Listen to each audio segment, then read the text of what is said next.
Live. Welcome, welcome, welcome, welcome. Welcome to Corks and Conversation. We are on episode number 4 now. And we have a very special guest. We have Miss V. Taylor. I wish I went a little like, so thank you for joining me today. V, if you guys do not know, she is what I like to call a serial entrepreneur, the vibe curator. And we're going to talk to her about all things entrepreneurship today. So welcome and thank you for joining me. Thank you for having Thank me. you for having me.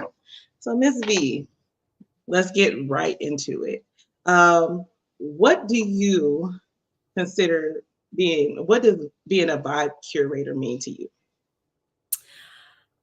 Well, came up with the name because I have so many different names and nicknames that people call me. Like when I started my case, people will call me Miss Juju. And then my name is T so Couture, so people will call me Niche or Niche. But I couldn't think of anything for my event. And I would always just throw out there. And people would always tell me, "You're a vibe." Yeah, that's what I do. I curate vibes. So to me, it's just bringing a fun vibe to any situation. Like I have baby showers, I do it all, and it's gonna be a good time if I'm there because I enjoy myself no matter what. Right. You're gonna have fun either way. Same. So break down to me, like I know you wear a lot of hats. What is like your big rock to your small rock when it comes to all of the hats that you wear? Well, I guess the biggest would be me being a mom now. 16 months, Miss Maybe 17 months. I don't know. I don't keep up. I'm not that kind of mom. After 12, I gave up. I was like, how many? Some people good with that though. Some people are really good with that. They're like, my baby is 72 months. Right. Even when I was pregnant, I just with the weeks and stuff.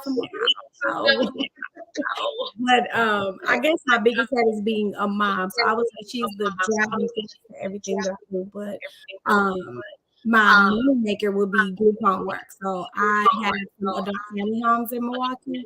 It's a family business. We've been in the business for like 18 years altogether. And I've been in the business since 2016. So that's what I do to actually like make money. But recently we've been into real estate and Airbnbs. And I'm an author as well. Okay, girl. I know that's right. So, what does your day-to-day look like? Because I always say, like, man, I wear so many hats and I'd be exhausted. But I don't wear that many hats, you know? I love that, especially what I've noticed. I love with Women's History Month. I've been able to talk to so many amazing women, and we all have certain things in common as far as like being moms, you know, being entrepreneurs, like having that main job or career, but then also still chasing our dreams right within doing that. So on a day-to-day basis, what does that look like for you? Honestly, since I've had no love, I've been on like slow motion. I am just now getting back into like being a super entrepreneur, event host, all of this. It took me a minute to get mojo back because I'm like, what am I gonna do? I'm gonna leave my baby. Like, we're gonna for the 6 months of her life. I probably stayed in the house. He definitely stayed in the house. I didn't take her any. So now I'm more of a back end part. I do all of our communication, all of our paperwork throughout. Talking to different partners, like our case managers and things like that. We have to communicate with the company that we have contracts with. So I'm like a back end person. I used to be the day-to-day, go out, check on the group homes, do management, do shifts if I had to, and that kind of thing. But I was able to build a team so that I really didn't have to go out. Now, thank God, because it came right on time. that I have to be like in the field at this point. So everything that I do is kind of at work. Okay. No, yeah, I think that that's like a great position to be in, because like when you're a mom, a new mom at that, it's your first kid, feel like going back to work was super hard for me. And then that was at a point where before I was even in the profession I'm in now, where I have a lot of leeway now. But when I first had my baby, I was like in retail, and it was just like so depressing going to work and like having to trust that she was with somebody else and making sure that she was good, so young. So I think that is, like just getting back into the kick of things. No, you said 16 months, 16, 17. Yeah. That's a good time to get back to it, because you get yourself time to like, once you become a mom, you have to find that or redefine yourself. You're not who you used to be, but you don't also want to lose who you used to be. Like you have to like, gotta be a remix, like you gotta find that remix of yourself where it's like, dang, I gotta get my bounce back. But at the same time, I'm not, I'm a mother. Right. I wake up and I'm like, oh, this is real. Okay, we're doing this again. I don't think that I took it serious until she was coming out, and I was like, "Oh, what did I do?" Right. I was in labor. I was in whole listen, and was married and everything, and literally was like, "Yeah, I'm pregnant. Yeah, sure." But when they put me on that table, it got real. I was like, "Oh wait." I think that if it didn't click till then, I was like, "Oh wait, yeah, it's real. Like I'm about to be a mama." And then when I held it for the first time, it's like the best feeling in the world that you could. It is a feeling that is indescribable. Like you can't get that experience back. How you feel for the first time after you done did all that work in labor to push that child out. Right. And you're like, oh, like it was this one mine. This one mine, girl. Right. So yeah, I think that with working, pursuing your dreams, still being yourself, finding finding that new you, but making sure that is the best version of you thus far is so important. And I think that helps you become a better businesswoman, because for sure. I think that definitely helped me become like more motivated. And okay, you take that little time off, and that's okay. Right. It's good to take time off. You got to take some time off sometimes. You can't be everything to everybody if you ain't everything to yourself. Exactly. But you take that time off, and then when you're ready to come back, it's like everything just clicks. It just clicks. Yeah. It just clicks. Mm-hmm. So I know that you just had your slumber party, and I'm sorry I missed it. Still. It's okay. No. I was hurt. I was so mad. I was like, oh my God.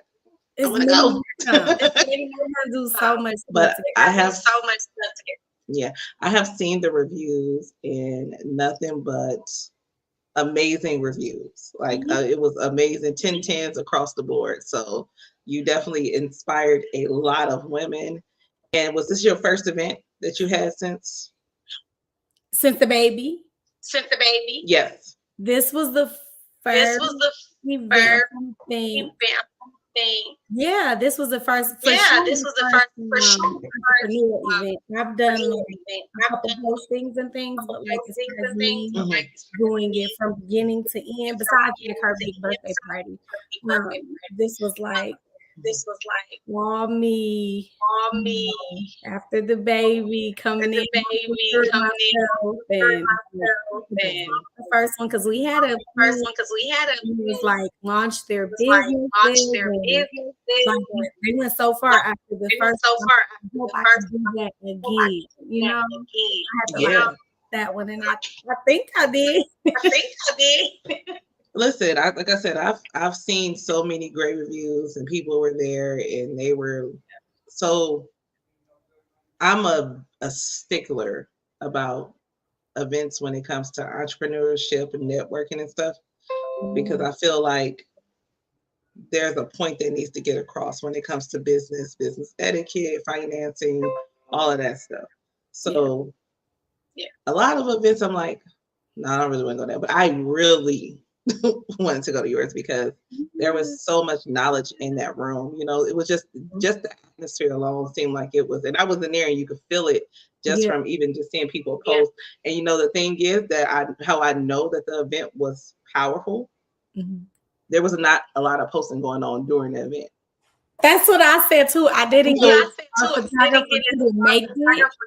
And I said, okay, you do it yourself. You just do it yourself. I haven't had an event without a photographer.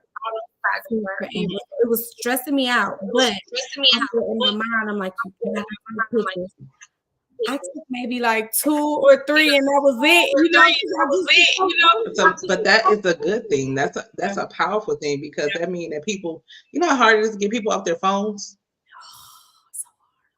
Yes, it is hard to get people off their phones. And there was not like a lot of posting going on during an event because everybody was dived into the knowledge that they were receiving. They was that is powerful in its own. Like I was like, oh wow, like and even when people posted, it was like a quick like, oh, and then let me get back to it. Let me get back to this. Like, and I was like, see that's dope to me. Right. Like when people are constantly, they got their phone out the whole time and stuff. Are you really learning? Are you really growing? Are you really receiving the things that we're telling you? Yeah. But when the phones are down, out the hand, and people are really tuned into what you're saying. Right. That is more powerful than anything. So that's how I was like, oh yeah, she did that one. She did her big one with that one. Thank you. The agenda was like, you did a big one with that one. We were like trying to stay, on task. It was like not even like a lot of like unnecessary chit chat. It was just very like almost like a fun business meeting. Right. Yeah, it was nice. No, yeah, definitely. I think that like I said, that's a different type of event to have. It was a slumber party. What made you think to do a slumber party? Well, like you said, I see a lot of events. I get invited to a lot of events. I hosted a lot of events, and sometimes it's fun to get dressed up and get your makeup done and put that stuff on, and you know what we say. So, I found myself wanting to be at those events because I'm like, I gotta go because it means something. It must mean something. And then when I would leave, I can't remember what I learned or who I met. Did I meet anybody? Did I make any connections? And then also with me having a spa, I ran into a lot of people who would come in and complain about the experiences they had somewhere else. So I said, oh my God, I need to talk to an entrepreneur. So what is something that we can do? And then the whole point of I wanted to do it for 2 days. And then the slumber party thing came in because I'm like, when are you most relaxed? Drinking wine or whatever, sitting on the floor, your true self, because you're just totally relaxed. And that's what wanted to happen. So the first time we did it at an Airbnb. Because my apartment wasn't big enough. Still now, my house apartment here. I just wanted us to be in one comfortable space. I didn't want to do it at a hotel or anything only, just so people could let those barriers down. Because I feel like for the last few years, we were just dressed up. And we were going to a boss dinner and taking nothing from having fun, but really taking nothing. Not really taking. Yeah, so that was the goal. And the second time I knew it would be more people because I had involved in business. So I know my friends in business had involved. I wanted to take it to the next level. The first time it was more an LLC is, this is why you need one kind of thing. The second one was almost like hey, I'm in business now. We know we're on TikTok. We know what efficacy is. We know how to put stuff in our business. What's next?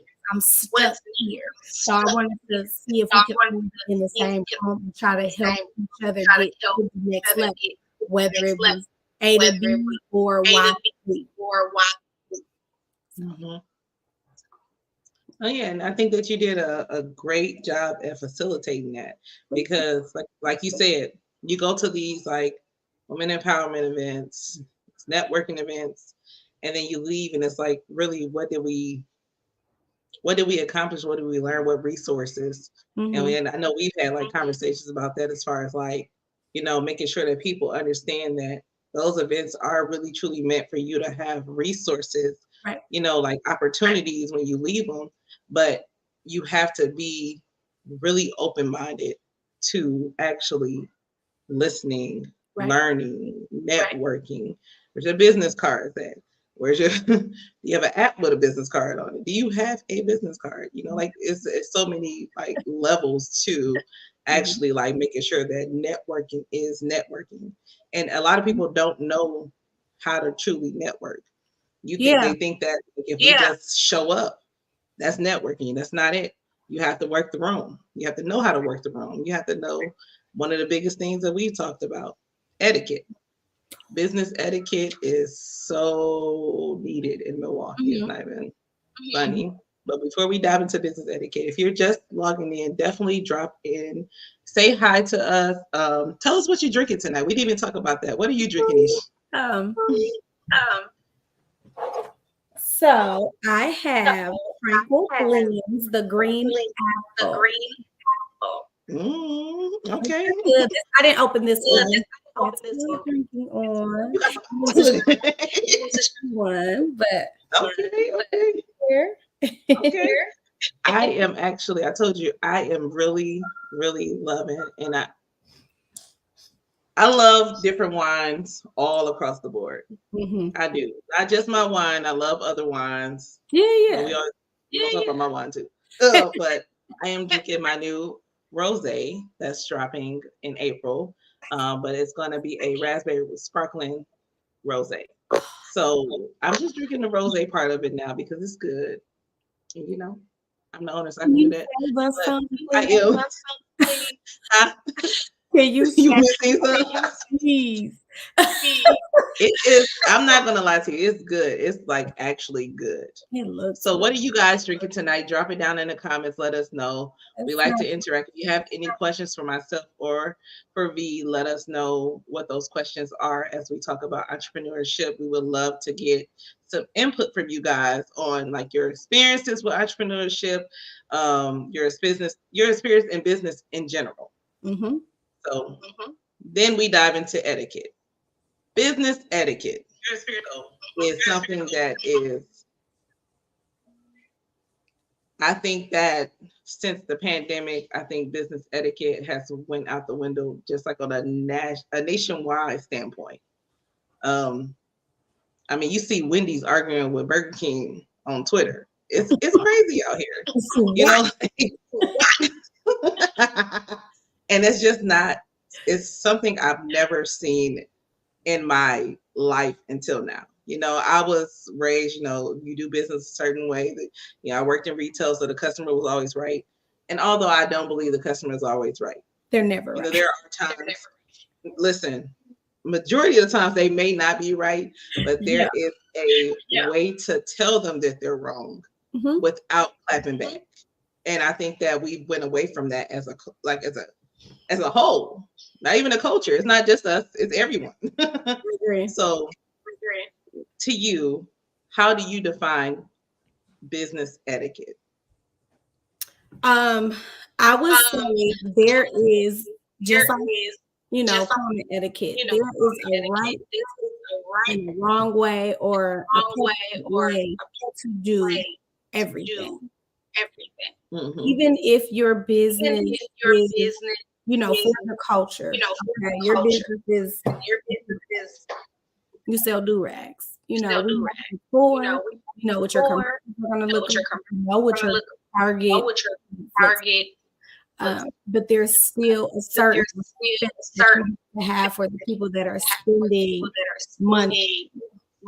Absolutely. What etiquette is, being respectful, having cool, and overall just being professional. It's not job at any time to be professional. A customer, and I've actually seen people say that, like, oh, this isn't professional. It's like the customer doesn't have to be professional. It's their job. It's their job to be professional with them, no matter what, whether stopping the conversation where it is, moving on so that you won't say something. That's fine too. But etiquette is just overall doing the right thing and saying the right thing at the appropriate time. I think so. I think that I feel like a lot of the times people feel like they have to clap back, and a customer could be wrong 110%. Right. But you don't know what business you're running away, because if I see you bashing your customers on Facebook, on Twitter, whatever, I'm not going to want to do business with you, because I don't know what our experience is going to be yet. But I'm not going to have that experience with you at all. So you don't know how many people you lose by trying to clap back. And being petty always ain't the best thing to do. Sometimes, you could be mad. Like when I get frustrated sometimes, the people are like, oh my God. Oof. But, I do that behind closed doors. Right. I don't do that, right in the customer's face. I've literally had somebody disrespect me and my wine right in my face. Right in my face. And I'm like, and because I didn't give her a reaction, she ended up walking around, tasting other wines, doing all this other stuff. And then she came back. She was like, well, everybody's talking about your wine. I want to try it now. Oh, you just called it booze fire though. Before you even tasted it, you called it booze fire. But, it wasn't worth my reaction. You know what I'm saying? Like, I wasn't going to react to her right now. And I was frustrated because, you're working so hard, you're trying to build your business. And then it does get frustrating when people don't even give it a try before they say something. Right. That is frustrating. Right. When you get stereotyped into a certain genre. But I feel like professionalism is something that we really need to work on, specifically in Milwaukee. Like, it is. I think we have so many made, businesses and self-made. Yeah. And I think because you are good at what you do, it doesn't mean that people have to come to you. Quite frankly, I could go to any hairstylist. I have paid $1,000 for hair, right? But I would rather go someone who's new and up and coming and nice, or someone who's been in the game for a long time and doing the different kind of things. And she appreciates business. She washes hair. That kind of thing. You know what I mean? Because business is always up and down. You have to make sure people come back. Absolutely. Speaking of hair, my girl just logged in, Keisha. Hey, girl. I'm telling you, professionalism is that right there. Like, even on the times when I'm not going to my hairstylist, right? She's not like, oh, you shady, you this, because she knows when I do come, I'm coming back to back. But sometimes, you have to, I might have stuff going on and I can't just make it. Like, I don't live in Wisconsin. I live in Kenosha. I don't live in Milwaukee. So a lot of times it's just really not feasible for me to come here. And I be so busy these days. So I think that I got triggered with you said washing hair and stuff, because the girls just don't be doing it no more. And I get it. That's the culture. That's the culture these days, though. I get it, but if you want to stand apart, you may want to do something different. Or if you see people complaining about it, do it. But that's just a service.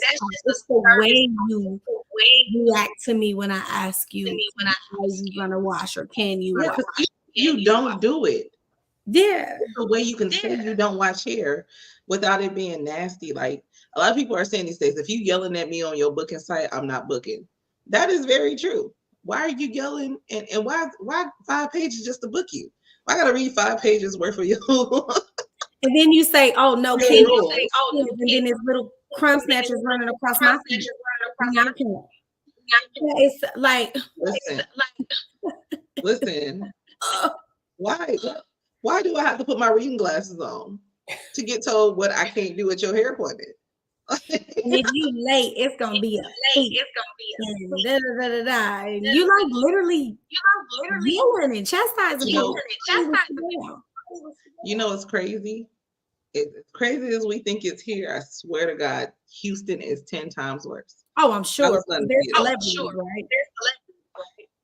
First off, that little saying, if they got 10K followers, don't book them, is so true. Yeah. I was going to go to this girl. I wanted to get like this blonde little bob cut I wanted to cut my hair for my birthday, all this stuff. Mm-hmm. Ma'am, this lady said it was $250 for the wash and cut. It was another $150 for the color. It was another $150 for her to style it. You just gonna cut my hair and leave it in the front? The style is not included in the washing, the color, and the no.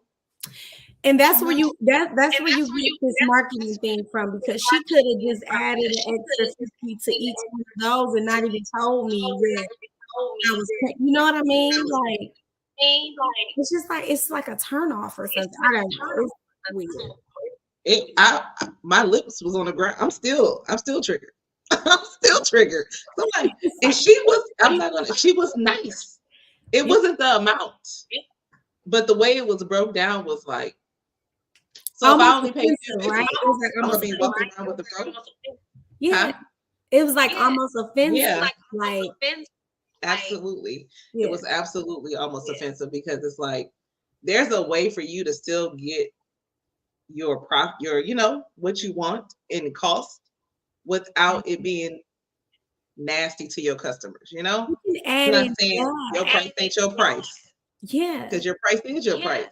Your price is your price, and I believe that everybody should get paid what their value is. If you really you bring that service and stuff, but it has to make sense. Exactly. And I don't think that it's making sense a lot of the times these days. Like, don't break it down that way. Just say it's $650 for the cut style, all that stuff, but make it seem luxury. Luxury. You can. There's ChatGPT can do a lot of the talking for a lot of people these days. There's a way to make it seem. Listen, ChatGPT can do a lot of talking for you guys. If you are a business professional, AI will do it for you. If you are someone who is not really good with your words, that is okay. That's okay. Put what you're trying to say into the chat box in AI and let it make that professional statement. I don't think they know that they're not good with their words. This is the disconnect between like the professionals that should be charging $650 for a style and color, and like the YouTube girls or whatever. Like, that's the difference. I don't think they know, because they're still getting booked and they're still popping and they still have over 10K followers and everything. I honestly don't think they know the difference. Ooh. Now that's right there, because they're still getting booked. They still have followers, they still have appointments, and it's not necessarily. It's not because they're not good. They be good. I've had some people that done my hair and they were great, right? But the professionalism wasn't there, and I really get turned off by that. Like, don't call me at the last minute and tell me that you don't have something I've already paid for. Don't charge me extra fees on top of the service when I'm already paying you a lot.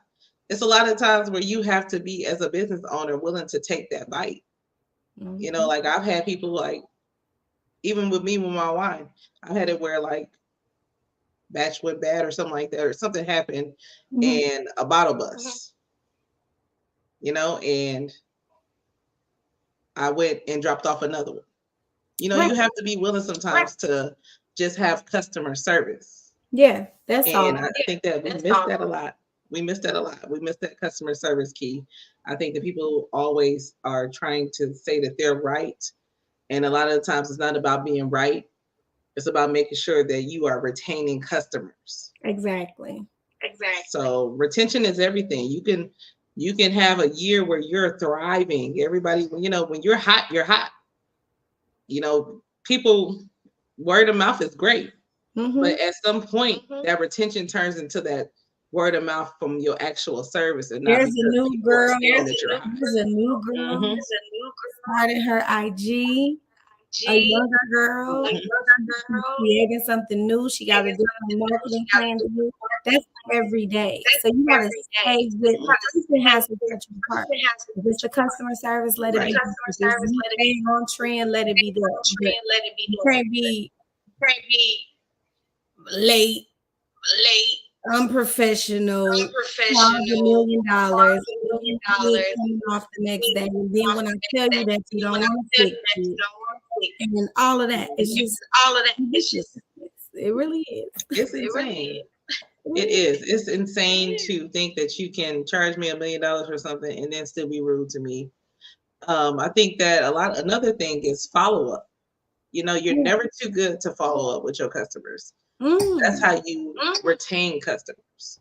I worked in jewelry for almost 10 years. And we would have $1 million diamond shows. At those diamond shows, you were gold off of how long you've been working there, if you were tenured or not. So I would normally always have the highest gold. And they would be running around sweating. Oh my God, I'm going to make this high gold. And I've already made my goal 3 days ago because I had such a high clientele. And I knew, you know, anniversaries. I knew when people had birthdays coming up. You know, I know what shows to clientele certain people for. Hey, I know your anniversary's coming up. Your wife was looking at that bracelet that matched her ring. So, you know, but that's something that you can use in all business aspects. You know, if people have birthdays, anniversaries in any aspect of when you're doing business, maybe running specials, even if you have a clothing brand. Learn your clientele. Don't never be too big to not learn who the people are who are services who are paying your bills. Big thing too. I think a lot of people judge people maybe off of their appearance, maybe treat older clients different, or you know. For instance, like my aunt, she was using booking sites. She's a millionaire. But she's old. She's really down. I tell people all the time, if you start working on the street, you didn't know that she was just, you know, big to do, right? And he has had. He always come to us, her younger nieces, and say, "Hey, I remember when he go to, you know, you book it for me," and that kind of thing. And she's the type of person who will tip you 100, like on top of your service, or you know, I send my whole staff to you for this big event. She's like, if she likes you, she likes you. And I have sent her to people with the intention of, I don't tell them, hey, this lady is a millionaire. I just like, hey, my aunt wants to come to me. And she's had like weird experiences with people because they judge her just off of, oh, she older, she only gonna come on or whatever. When they treat her differently, you just miss out on your blessing because there is like so much that comes along with her. You know what I mean? So I feel like you shouldn't judge people based on their appearance, but just anything about them, like treat everybody the same, no matter what. Like, no, she doesn't have like 2,000 followers, so no, she posts is totally not going to go anywhere. But her business just, you know, it's word of mouth. Her just being her, she may invest in your business. So I hate to see them send her somewhere and then people just kind of just don't treat her right. Like you just don't know what you did. I've made a lot of connections off of just treating people equally and just being my wholehearted self. I think working in jewelry taught me that because it was not the people that came in with the Louis bags and stuff that was spending the cash. There you go. It's putting it a layaway. Right. You know, it was the people that would honestly, my best clients were like, especially like when I worked in Bayshore and like having that area, my richest clients, you would never be able to tell by looking at them that they were rich. And that's like an old law, like never judge people, you know, but people do it too. Like if you look a certain way, then they think that you ain't got no money, but that's not always true. Some people just don't care about certain things. Right. You know, like some people like to invest in stuff and invest in people. I've gotten a lot of people that have invested in me just off of the strength of me being my normal regular self and telling them, you know, just talking to them regularly, and they just like, oh yeah, we like you, you know, we're going to do this for you, we want to do that. So you can't judge people, and then it's not even just a monetary thing. You know, you want to make good connections with people that can, you know, they might open doors for you that you would never have opened. Exactly. You know, you have to treat people fairly, and you have to be willing to talk to people. If you are in business, if you have a business, there is no such thing as you not talking to people. Even if you have a staff, you are still the face of your business. You still have to be the face of your business. You have to teach staff how to handle your clientele. They will not know if you refuse to speak to people. Exactly. Like you have to be willing to speak to people. I can't tell you how many people that I have actually run into who come to me for like consultations and stuff, and they're like, "I'm not a people's person." And I'm like, well, how did you get into business? You're not a people person. I mean, I get it. Some of us are not, but you have to pretend. You better fake it till you make it to make the money. Especially, you better bet your last dollar on it. That's what you're gonna have if you don't talk to people. Right. Literally. You're gonna have that last dollar. Listen, okay, so what I'm running, I'm a property manager, and there's the question about property managers that, you know, I can't never get in touch with the managers, this and that.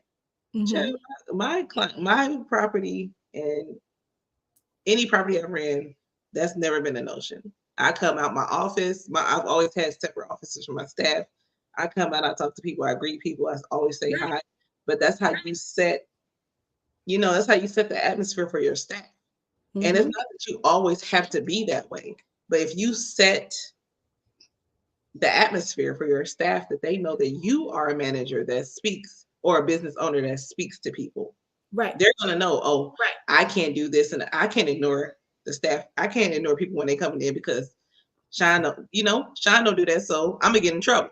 But if you're a person that's rude to people, you know, you don't speak to people, you're nasty to the clientele, then you ultimately set that energy for your staff. They can only do what the head is doing. They won't do what the head does.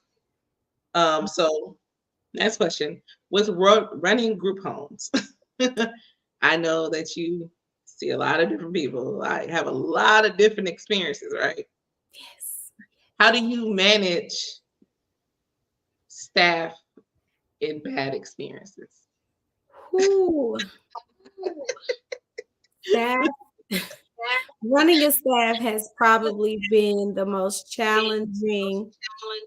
Let me say this. I have been spit on,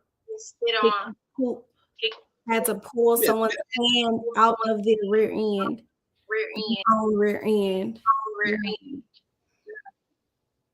I've had to help pull up a toilet apart. I'm just saying, just as a business person with long nails and blonde wig. You know, I've had to do that before, right? Right.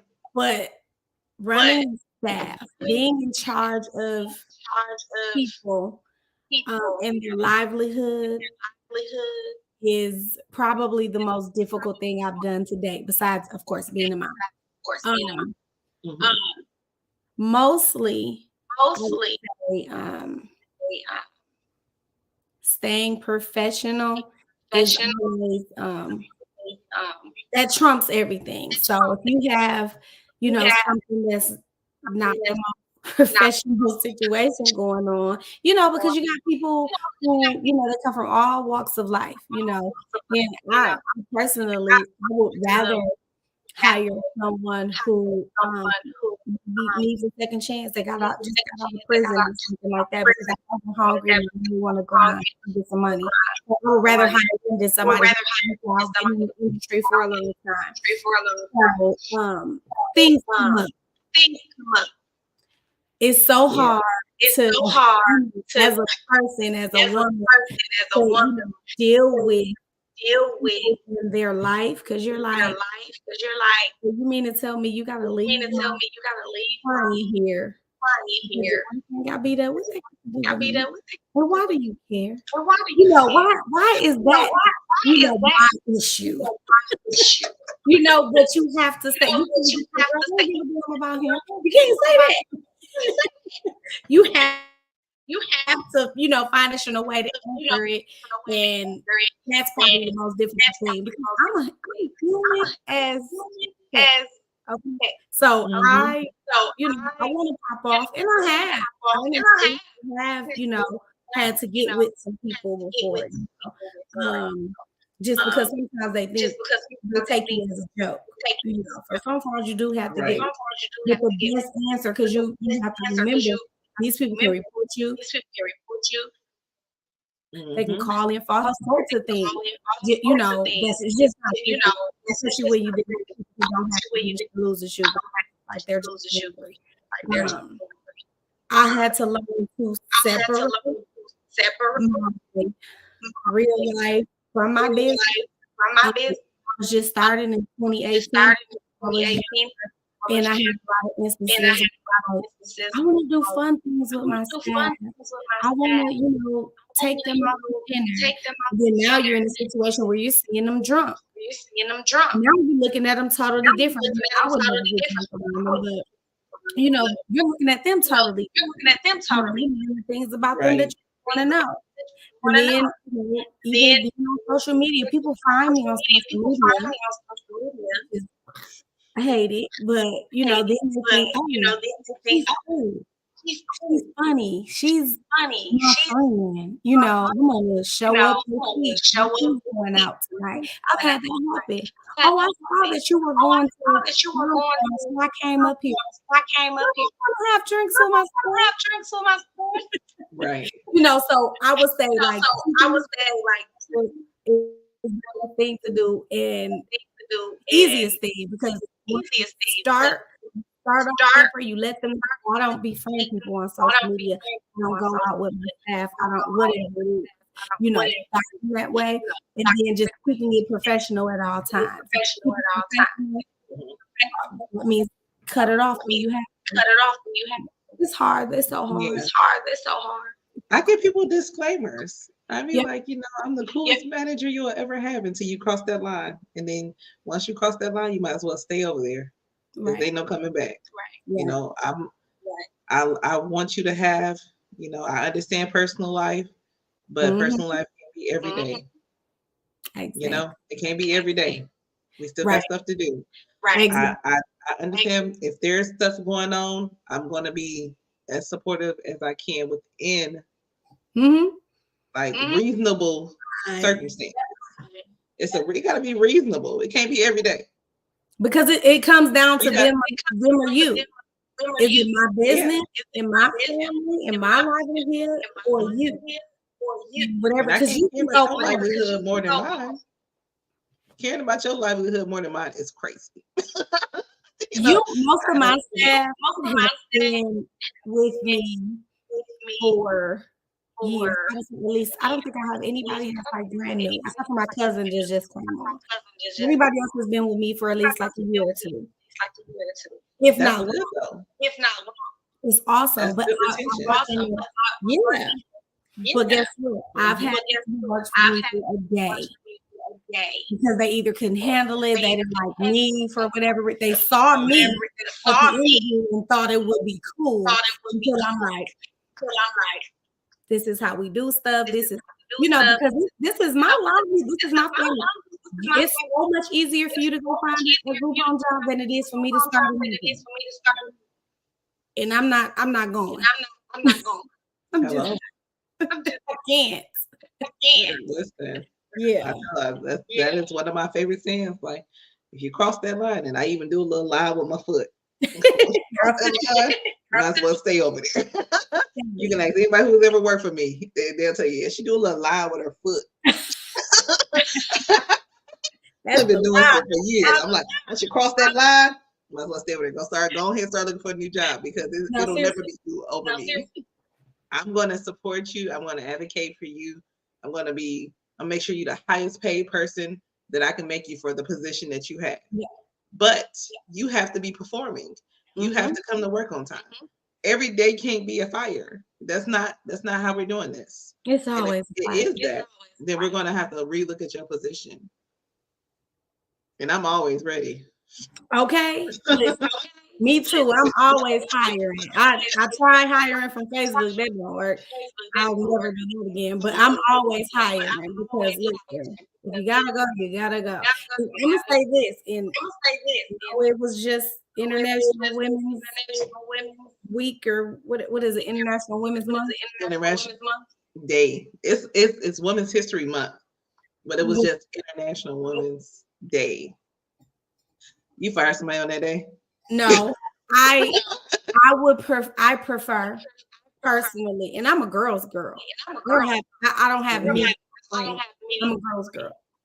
I would prefer hiring men, because women, you're usually the head of your house. You got the kids. Something happened with the kids. Something happened with the husband. You can't. 9 times out of 10 at our age, we're taking care of our parents. Something happened with your parents, you can't come. And then let's not talk about just being it today. You having a day, that means the whole company having a day as a woman. And guess what? I would rather men in a second. And usually it works. Right. Business still has to be business no matter what industry you're in. There still has to be a level of professionalism that is held from client to customer. Right. If I'm servicing you, I have to be professional. Right. The client also has to be professional. The day and age that we're in these days, I feel like everybody wants to run and do this. Yeah. Oh, you ain't do this. Yeah. You ain't do that. You ain't do, like. It's their face. I hate it. I hate it. Me too. I'm like, do they do that? Like, we're everywhere. I'm a big part of 17. So listen, I keep my day job. I try to. I've been in this industry 7-8 years almost. Wow. And I try to remain as professional as possible. But the things I see in property management are crazy. I know you. But I don't go online, bashing my residents and stuff, because I have been in different companies. I don't know when I'm going to work with somebody else. I don't think it's professional.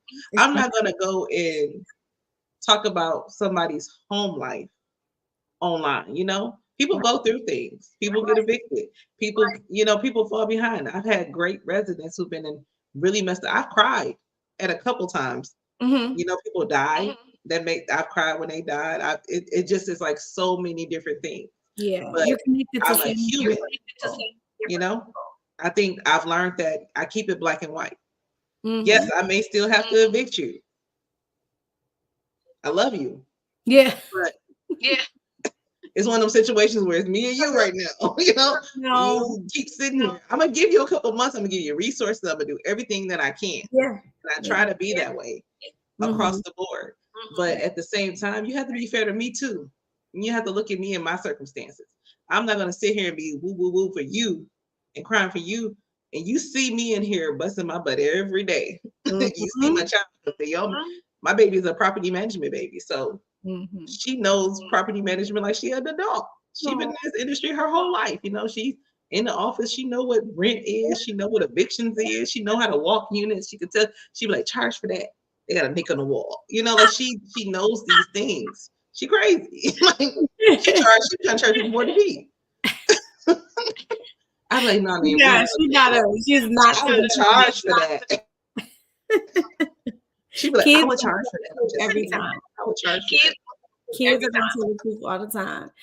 With this, you know, run to the internet culture is crazy. Like I said, I'm a big part of 1700. And like, that's like our worst ever. It's for like, we can tell the people that. I don't know, because I know for a fact that 1700 gives a vibe. Yes. They respond. It's different.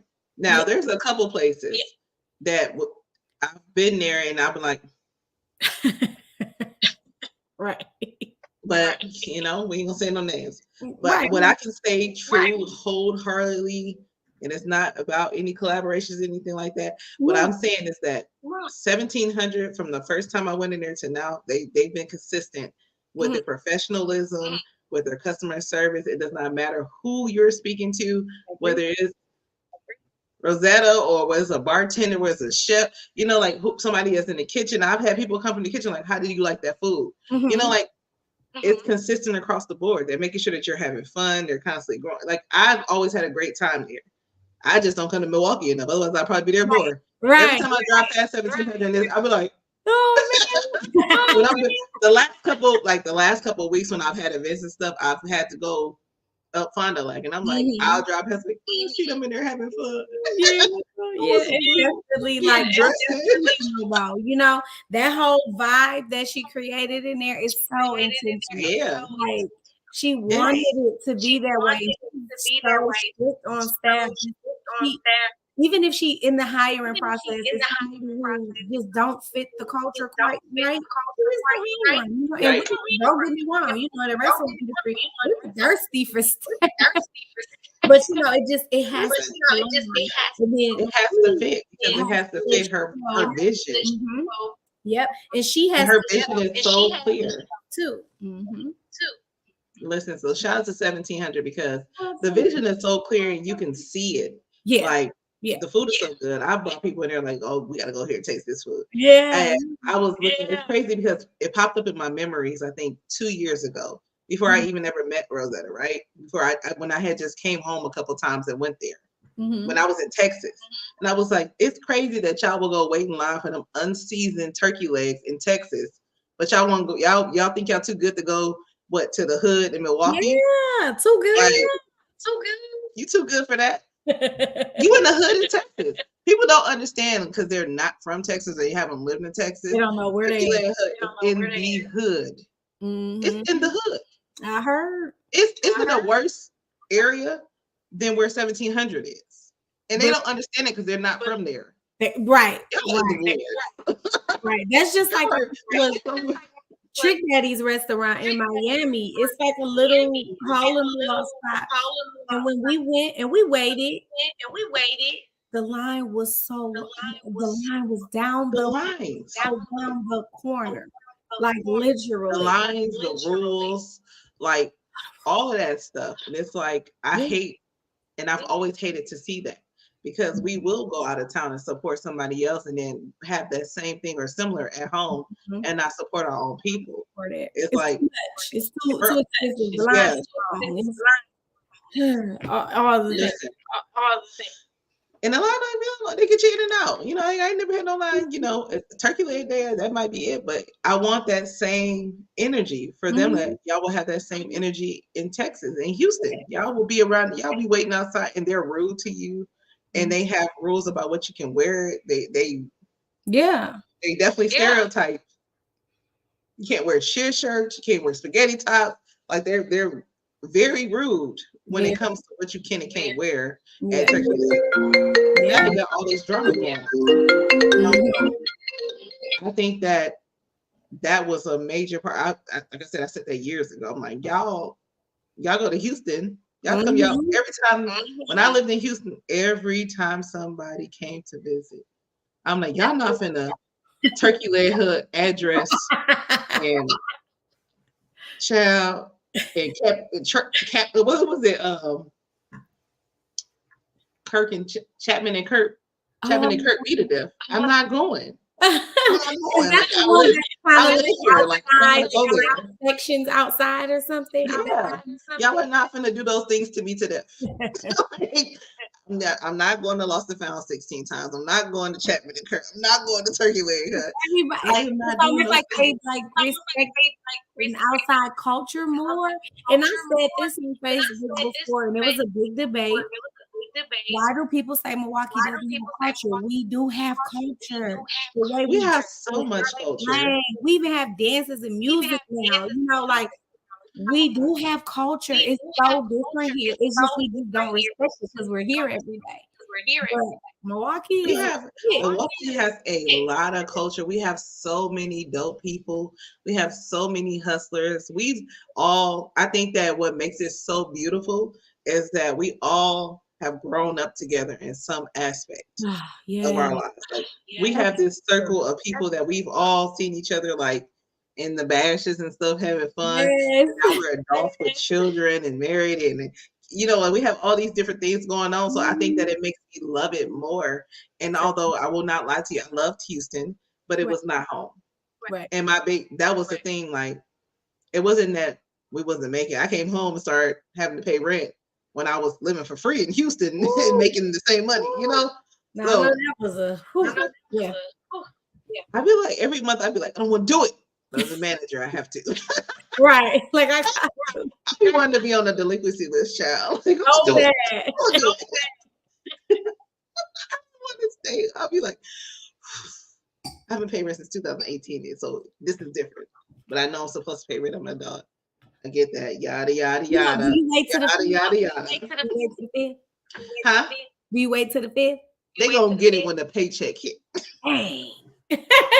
Sometimes I just want to wait till the 5th just because. A lot of places, the thing is like a lot of places do not have that 5th. You have to have it written in that it's the 5th. People think that you automatically have to the 5th. You don't. Some places have it written in that rent is due on the 1st, and they can charge you a late fee on the 2nd.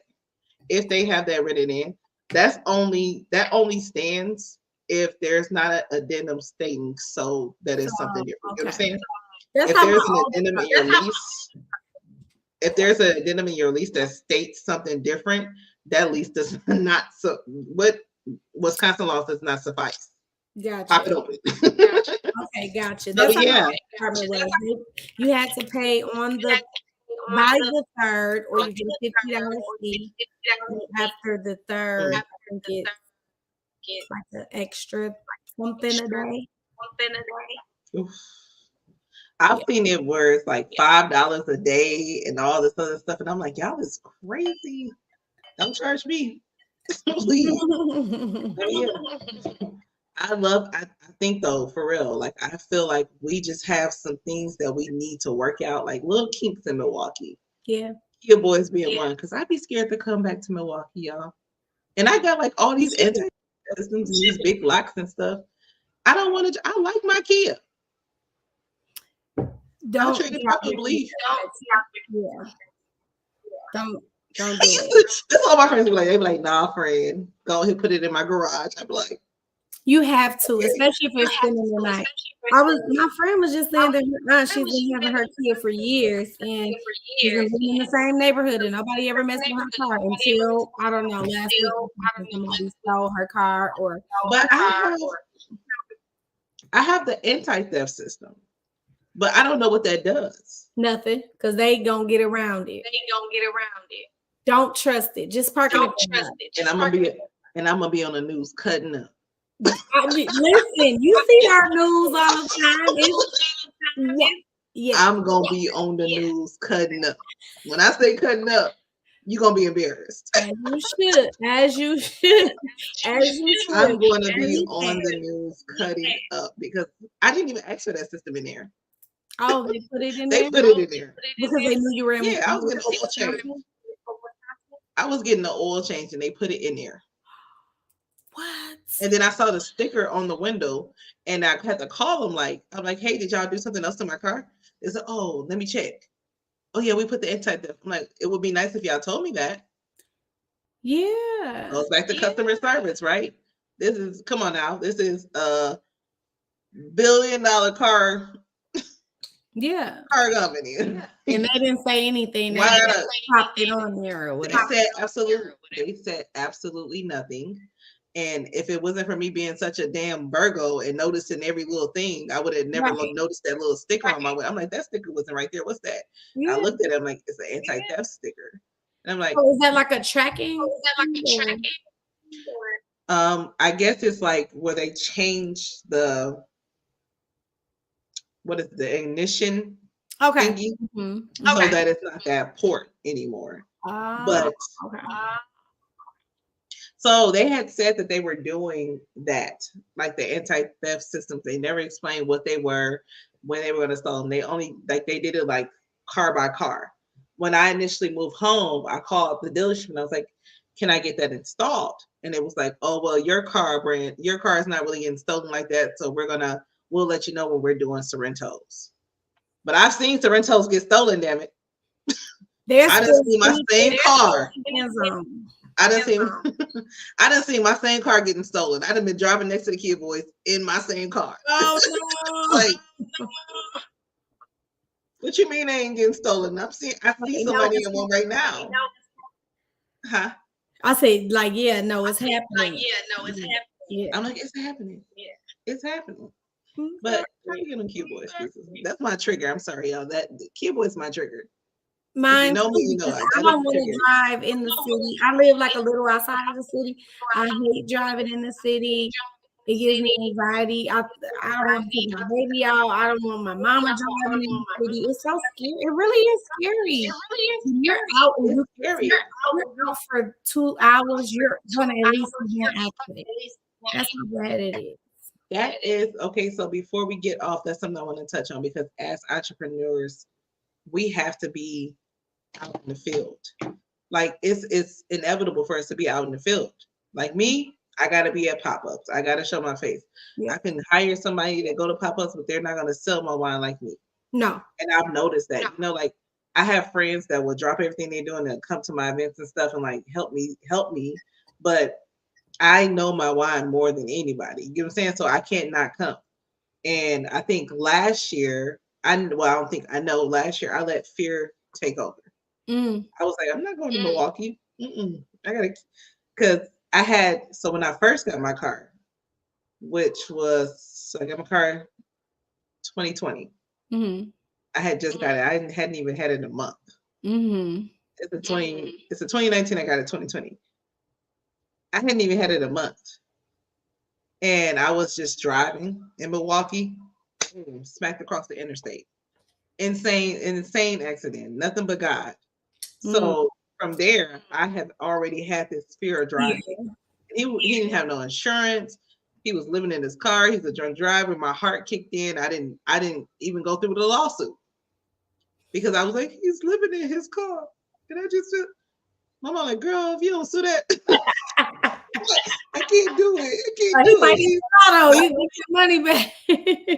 Never know. I felt so bad. And I was like, I got the money to pay for my car, Mom. It's okay. You know, my family like, he almost killed you. Like me. They were irritated with me because I literally was like, I have the money, you know, I'm okay, I'm alive. I was the only person standing after that accident. He was unconscious. Like they had to put him in. Like it was so bad. Like his passenger got ejected out the car. I went to try to help him. All of this was like ground beef. I'd never seen nothing like that in my life.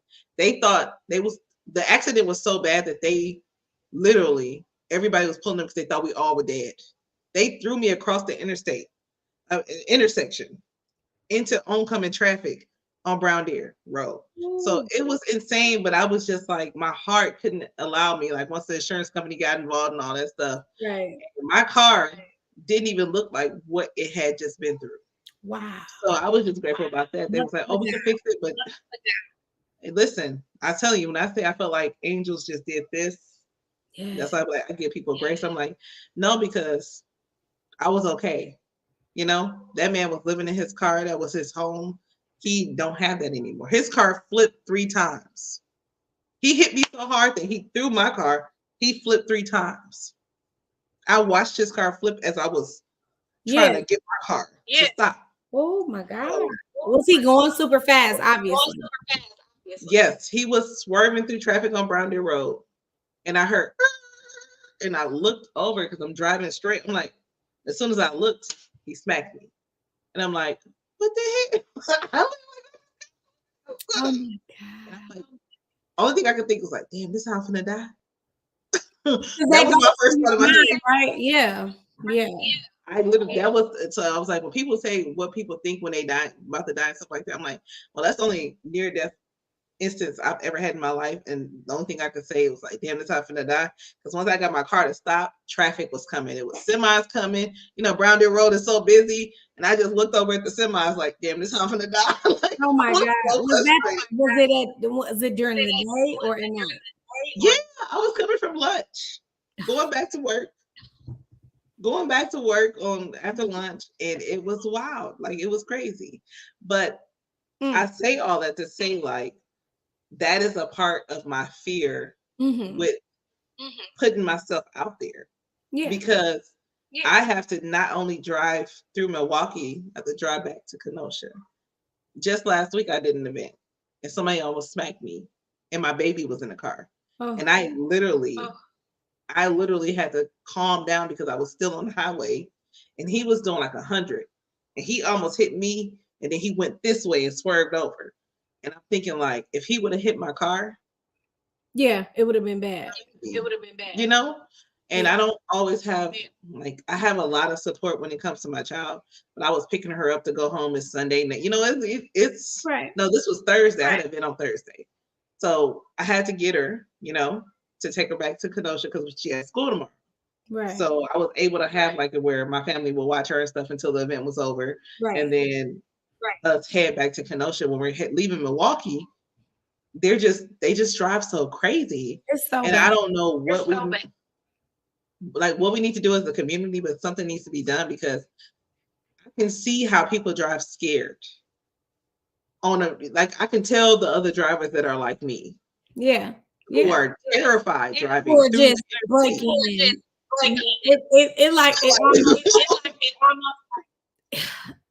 I don't know. It's almost like it kind of disturbs the way you would typically drive because you're so nervous. I take the longest routes. I take the longest routes possible. I would rather be on the freeway. I feel like the freeway. I would drive all the way. I drove. I think I took last week, and I still almost got hit. Instead of going back down Fond du Lac, after I came from my event was downtown. My baby was like somewhere on 60th. I had to drive up Fond du Lac to get my baby. Instead of going back down because they were already driving crazy at that time, I went all the way up to Brown Deer, past Brown Deer, and then got on the highway. Sometimes you got to do what you got to do. I mean, no, seriously. It's scary. Yeah. It's scary, though. I think the freeways are a little better because it's not like as much, you know, for the kids, you know, doing all of that jumping around. But it's still very dangerous. I would say the best thing I can do, especially when I'm in the car with my child and my mom, I stay off their phone. I might talk on the phone, but I'm trying my hardest not to check and all of that. The phone is down. The phone is just on GPS. Yeah, if you take your eyes for 1 second, honey. Yeah, you need to be watching. I'm watching way behind me. I'm listening. I am watching in 20 lanes. Yeah. I am down there. Yeah. I am up here. I am over there. I am over that way because I've seen them jump over the dang one thing because they, you know, go so fast. So yeah, I'm watching. And that's sad because it's like we have to. I don't know. That's one of the things I keep saying. Like, we have to figure out a way to take our city back. Like, there has to be something that we can. Car accidents are not out of control like this at this capacity in other cities, states, like countries, so there has to be something that can be done that will eliminate what we're experiencing. Like, and then I can see you shouldn't be able to understand the PTSD that other people have when they're driving in front of you. Their fear is just as worse as yours when they're just trying to get home. And it shouldn't be that way. Like, we shouldn't have to drive that scared, especially when we have stuff to do. And I think that we will never be able to fully develop the community until we get that. How can I be an entrepreneur when I'm scared to drive? I'm scared to drive places. Like, when I be happy when people events be out of where you say you at, Madison? Oh, I'm like, I can make that right. But what you I don't know, like the immediate thing that we can do, but the only thing I think we can do is start thinking future and trying to help the younger kids. The kids that are younger than the kids that are actually doing it. Because when we first started hearing about the kid boys, those kids are now like grown and like they're not. And it's true because I know somebody who works in the youth. They follow the kids from 12, 13 up to 18. He's been working in the youth for a long time. And those kids are now moved on to other crimes. So if we want to stop that little error, we kind of got to catch them before they get there. I don't think we can do anything because those kids are going to age out. And then it's no longer going to be cool for 18, 19-year-olds to be stealing cars. Now you got to, you got to be somebody, you got to or whatever. Cool. So that's a different issue. You have to stop the younger kids, the 10 and 11-year-olds. The ones that's trying to get to it. Yeah, because they really just ruin it. Like, I just try to figure out, like, how can we, like, what needs to be maneuvered so that we can function as a society. Like, Milwaukee has, again, we have so many dope people here who are doing so many big things. I think that a lot of times we could do more, but we are just like at this capacity of like, I want to do it, but where's that? What area are you telling me to come to? Like, I don't want to go over there. Like, sometimes it's just you don't want to be in that area, and it shouldn't be that way. Like, because again, like I was saying, when we're out of state, we are in areas that are not areas. We have no idea. With no idea. At least we know our demons here. Right. So how do we just need to? I feel like as a community, we need to figure that out. Like, how do we build Milwaukee back up? Because I get so sad driving through it. Like, I'd be like, dang, I used to walk from be walking from Hampton to Alberton on a regular night to go have fun. Like, and I would never. No, seriously. I think about that. Yeah. Where we raising our kids is like, oh my God. I've even been thinking, dang, the kids that we're sending, okay, my daughter is one, but in a few years, she's gonna have to go to school with all these other kids that I don't know what their parents or whatever. You know what I'm saying? It's scary. I don't have the answer. I don't know. You won't until you get to that point. Yeah. So, and then you still have questions and situations that happen and come up. Naomi just had a situation like a bully thing, and I had to call a parent and have like a whole little sit down. And luckily, they were understanding, so it didn't get crazy. But you never know. You never know. Yeah, you bully in that one. And I was shocked because she's so feisty, but kids are different when it comes to other kids and like their feelings and that experience. So I let her have that experience and I talked her through it, and I talked to the parents and they were like on the same page as me because get your son before I get her brothers. It's simple. It's two options.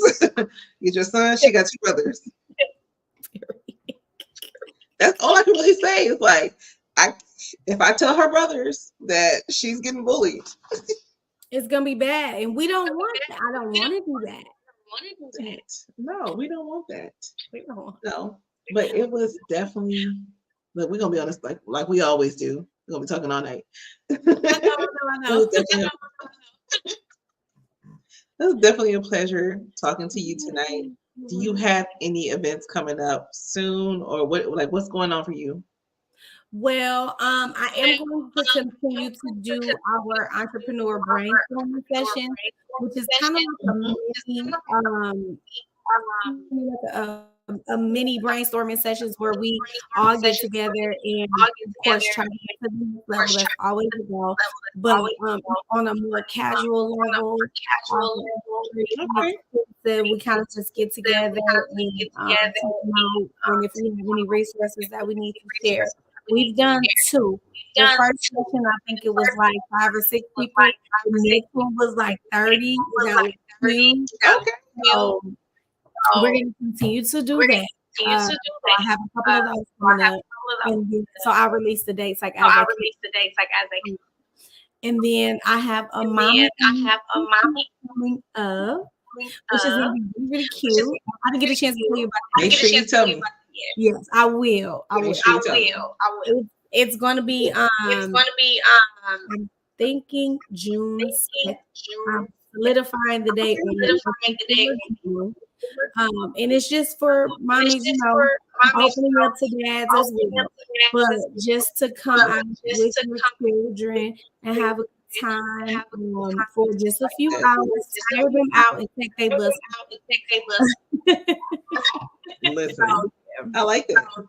Yeah, I like that a lot. Yeah, and then, of course, we're gonna do some stuff.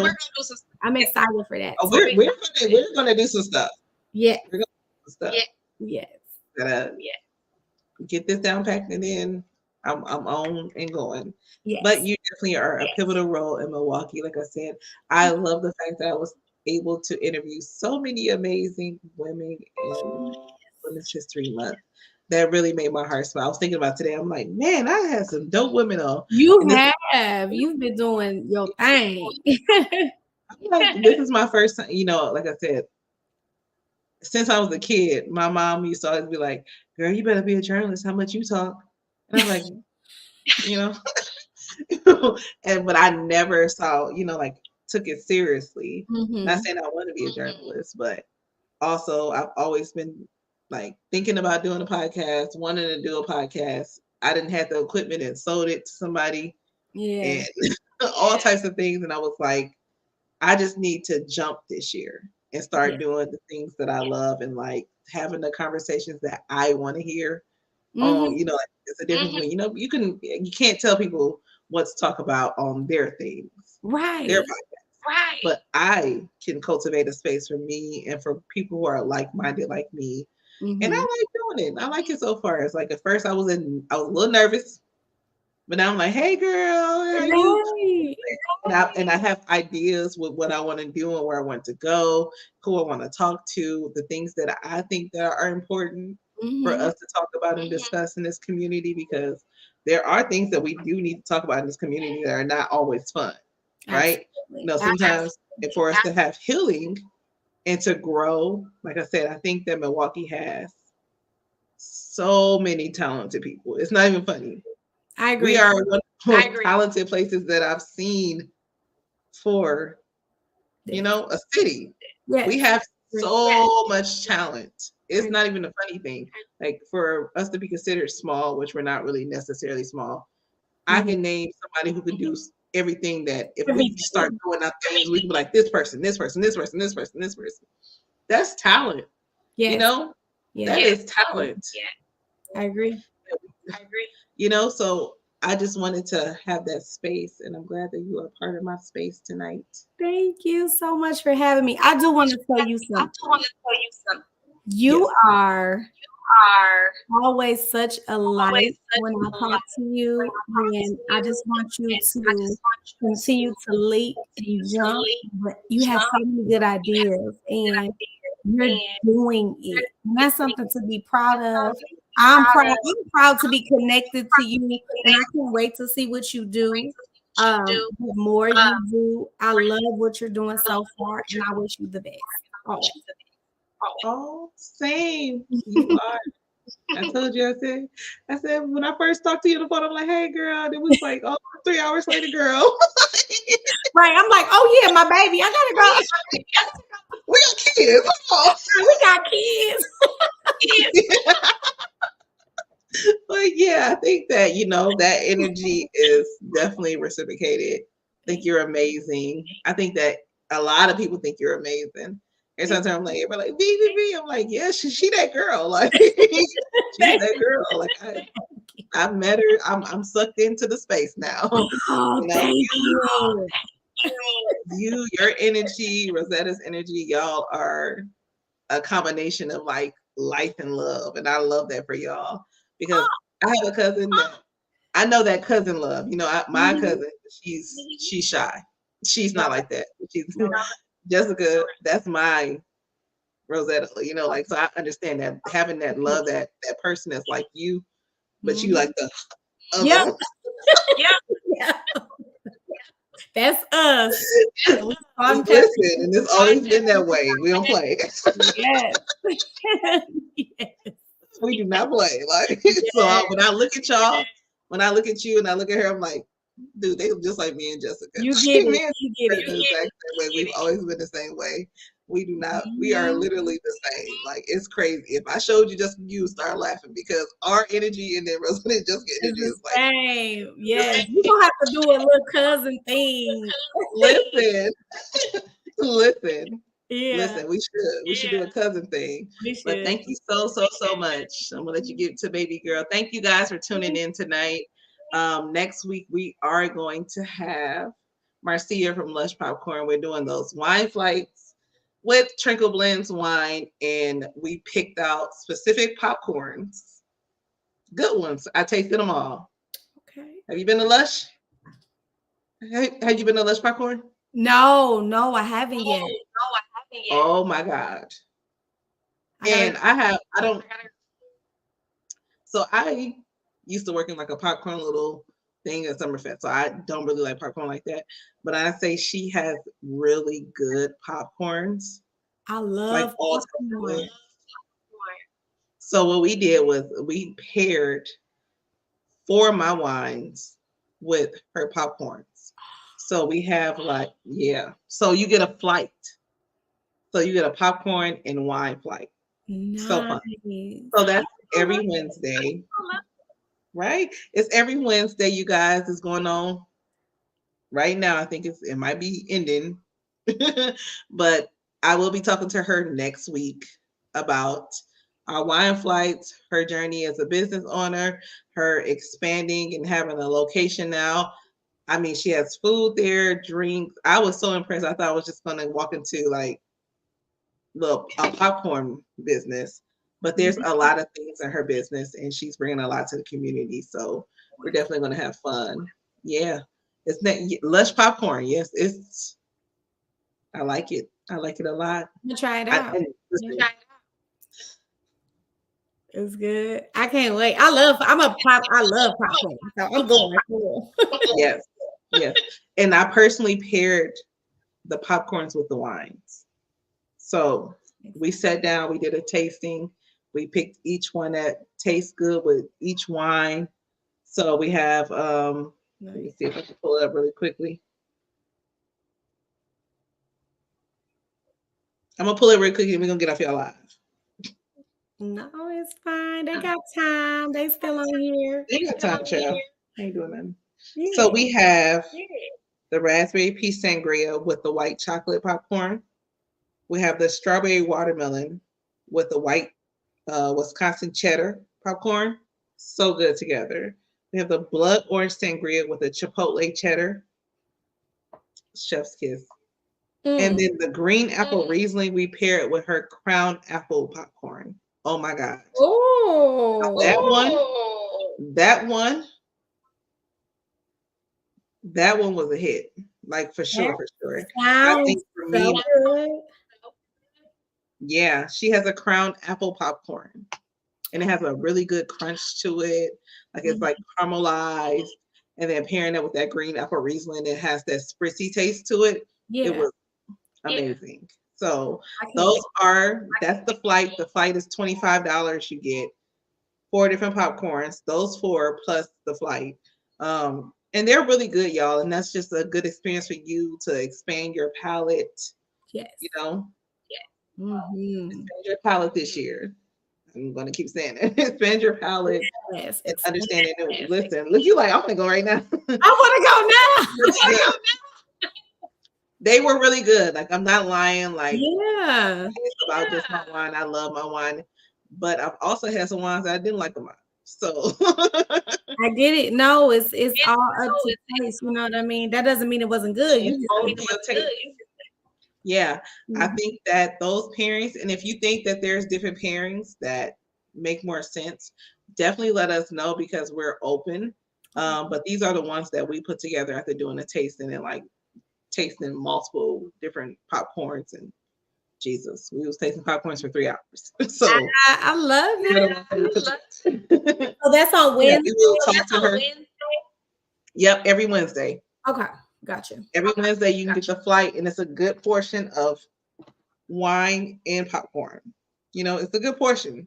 So $25 you get that flight, and you get to taste all 4. Nice. So y'all should go and check it out. Check it out. Check my girl out. But we will be talking to her next week. Envy, thank you so much. Thank you so much for having me. I appreciate it. I had fun. You too, child. Listen, we over by 27 minutes. Oh Lord. See, we had too much. I will talk to you guys. Listen, we had too much fun. But all right, thank you guys for tuning in. Thank you, V, for being a special guest, and we will be working together really soon. Thank you guys for watching Corks Conversations. All right.